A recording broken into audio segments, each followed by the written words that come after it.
Live on a Tuesday morning, and welcome everybody into the Bullpen with Adam the Bull.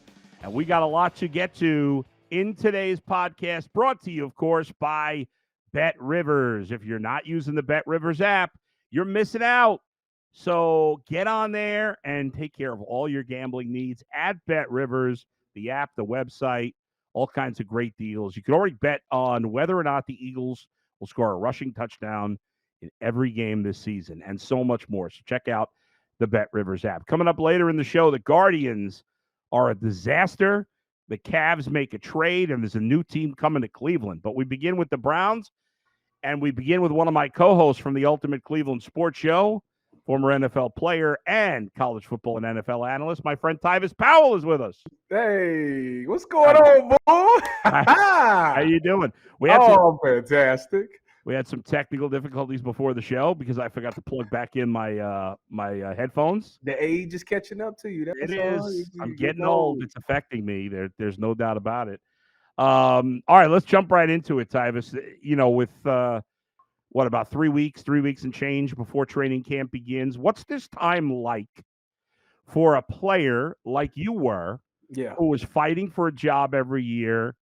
You know, for a guy who's making $100 million and his contract is set, it's probably different than a guy who's fighting for his job, looking to make a roster, looking to get that pension. Yeah. It's one of the hardest things in the world to do. How do you balance at this time of the year getting that much needed rest, but still wanting to work out or do whatever you want to do to get ready for the season? Yeah, so for me, around this time, you know, you see a lot of the higher ups, the guys that's got the big money, they're taking trips because to them, this is the last bit of freedom that they have. Once the season starts, you're locked in all day, every day. So for those guys, you see those guys taking trips. For a guy like me that was undrafted, you know, this is where I had to make the money. They say that actually the 6 weeks from after OTAs and after minicamp, the 6 weeks that you get until training camp is the most important part of the offseason because that's where you take care of the soft tissue. So when you come in, you're ready to roll. So you don't have the hamstring issues. You're not pulling any muscles, those things like that. So for me, my days consisted of I would get up in the morning. I would always start off with a workout. They give you a packet or they give you some type of off-season program plan. Right. I would follow that to a T. I would follow it to a T, bull. Yeah. And then after that session was over, I give myself a couple of hours of rest. So let's say I got up and worked out. Let's say I worked out at 7 or 8 o'clock. I go home, I chilled. About 12 o'clock, I go to a football field and I'd start doing my drills. And I would always end with conditioning because when you get back, some teams have conditioning tests and you have to be able to pass that conditioning test. If you don't, you got to take it every day until you pass that test. Right. So for me, I always ended with some conditioning. And then I make sure that I hit the recovery, stretch, yoga, things like that. Make sure I'm foam rolling. This is the perfect time to take care of your body. So is there a time for playbook work too, or is it just about the physical at this time of the year? Depends on where you at. You know, for some, if you're returning to the same team, the playbook essentially is the same. You kind of got a good grasp on it.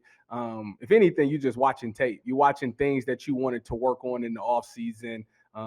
Like for example, if you were, let's say you struggle with cover two, you watched you told your video guy, hey, send me the video of all these corners that's made plays in cover two. And then you'll sit there and you'll watch how they did cover two, the things that they're looking at, the techniques that they used. And that's how you get your study on in that aspect of it. Do you, when you're working out on the football field at this time of year, is it beneficial to be with maybe other players that are trying to make the team, or is it like, can you work out with college kids that are getting ready for the season, or do you prefer to just kind of do it on your own with a trainer, maybe just to focus on exactly what you want to focus on?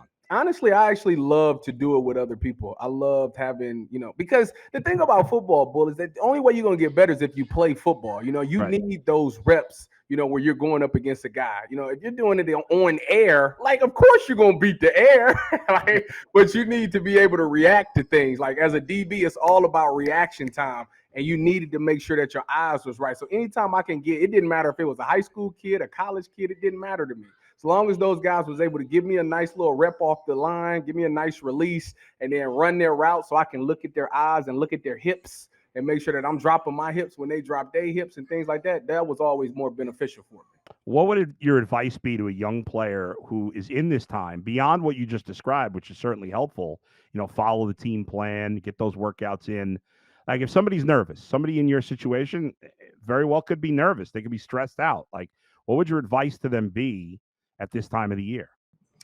I would definitely tell them, first of all, you don't need to be nervous about anything. I mean, this is, to me, it's all about making sure you're ready because you're trying to prove something every day that you're in practice. So you better make sure that you're doing something deliberate. You have to find a way to stand out. What makes me different?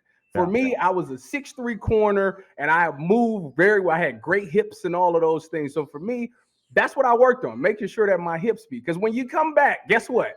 The first thing they're gonna see when they see a 6'3" corner like me, can he move? Can he run? So your speed has to be good. Then the number two thing is, can he drop his hips? Can he change direction? So for me, my all season consisted of me changing direction, always doing drills where I'm breaking and coming out of things or making sure that I'm rotating my hips and things like that. That's what I would tell a young guy. Figure out what it is that they're going to attack you with. Because at some point in your career, they've told you this is your weakness. You need to work on this. So when this offseason is 6 weeks, that's what you should be working on, but also taking care of your body. Martin Emerson and Greg Newsome, the second and third corners on the Browns, both these guys, obviously, they're drafted. They've played in the league for a few years here, but they're both looking to get paid at the end of the season. Mm-hmm. So what do you think is going through their minds right now as they head into the final season of their contracts? Make plays.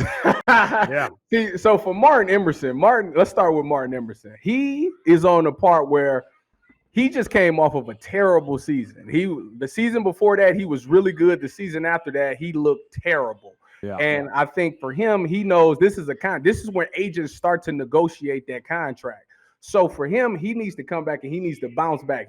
He's already showed you he could check a Justin Jefferson in camp.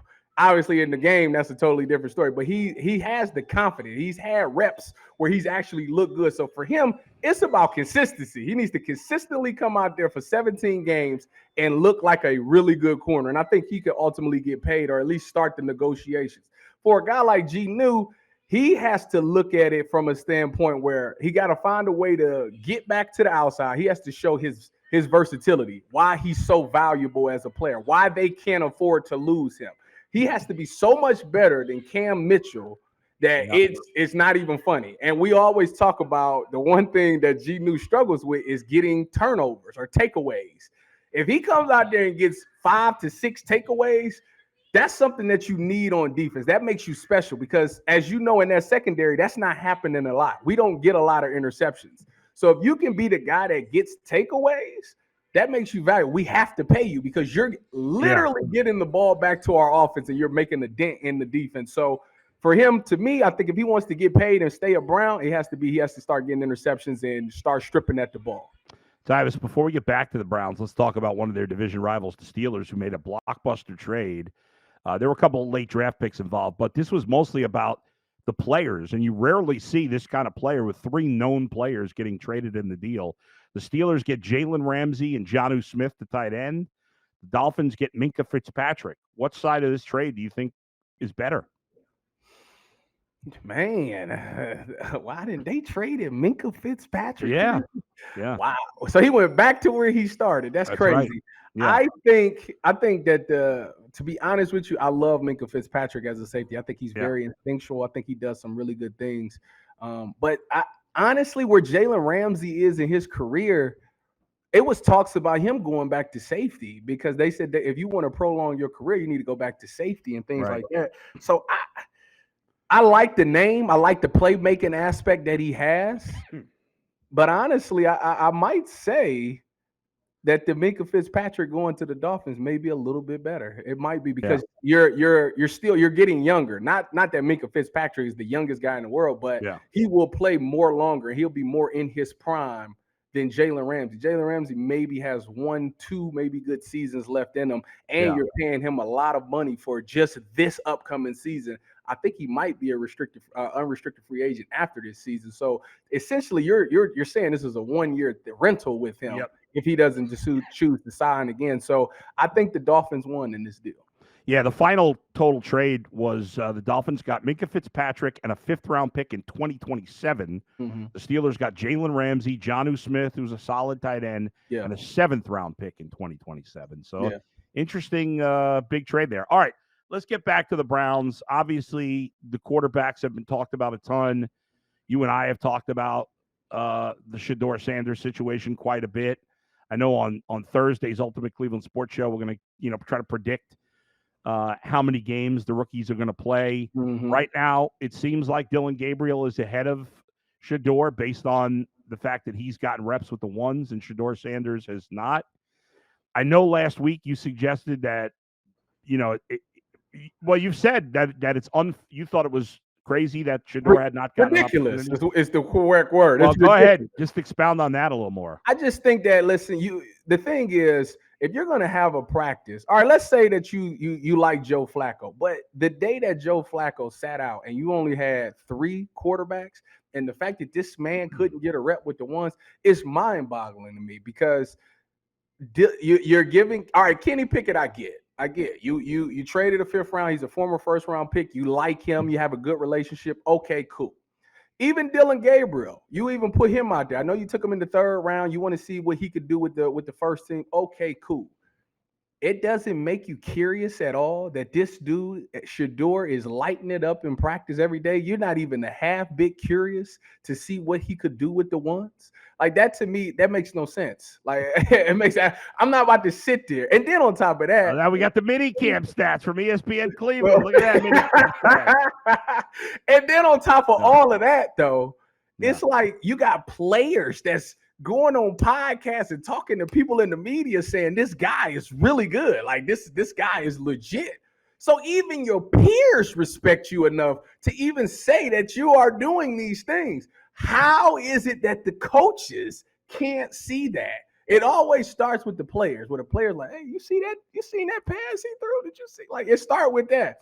And then next thing you know, all right, you know what? You've earned a chance to be with the ones. If this guy is coming in and he's commanding the huddle, if he's making plays, like, I don't know how do you not want to see that? And I get you want to take it slow. All right, let's say one of the reports is he's struggling with the playbook. Okay, let's say that's what it is. Let's say he can't.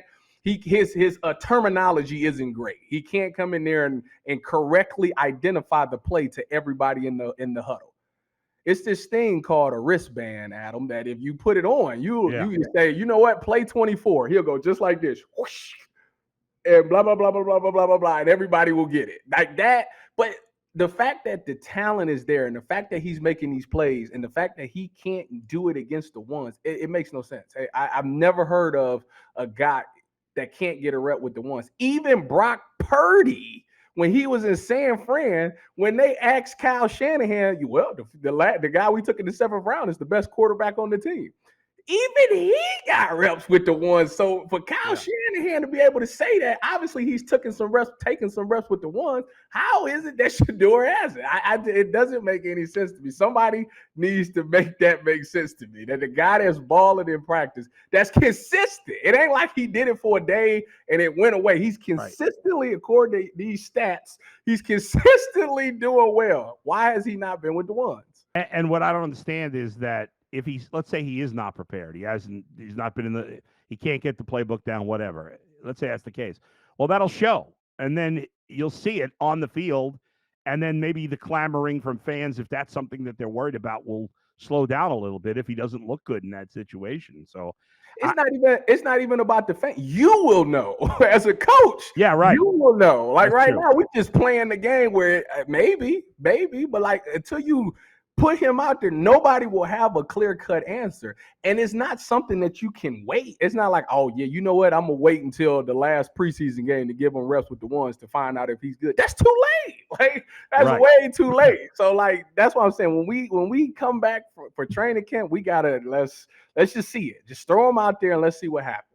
Do you think they're better off moving on from either Flacco or Pickett now or sometime before training camp?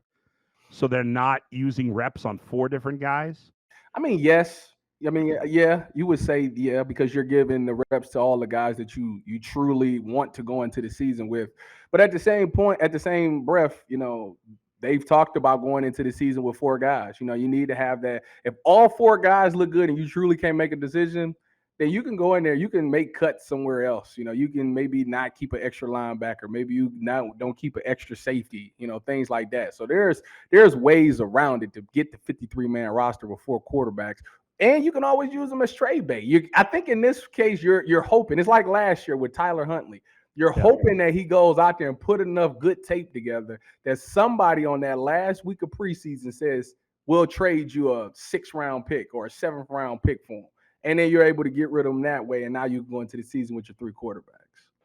All right, it's going to be fascinating to see what they do and how they handle these 4 quarterbacks. And obviously, we'll all be watching to see what kind of reps with the first team, if any, Shedeur Sanders gets immediately in training camp. Forget the last preseason game.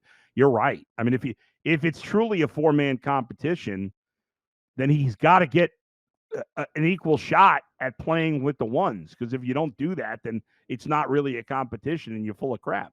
Well, like I said, joint practices against Carolina and Philadelphia. Yeah.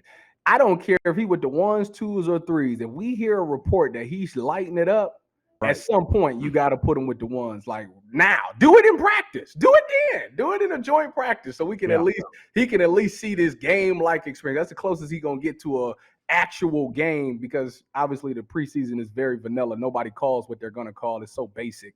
But in practice, you can at least protect him from a physical standpoint, but you can speed his mind up mentally so he can see what it's really like, so he can get the speed of what it is like to play against the ones.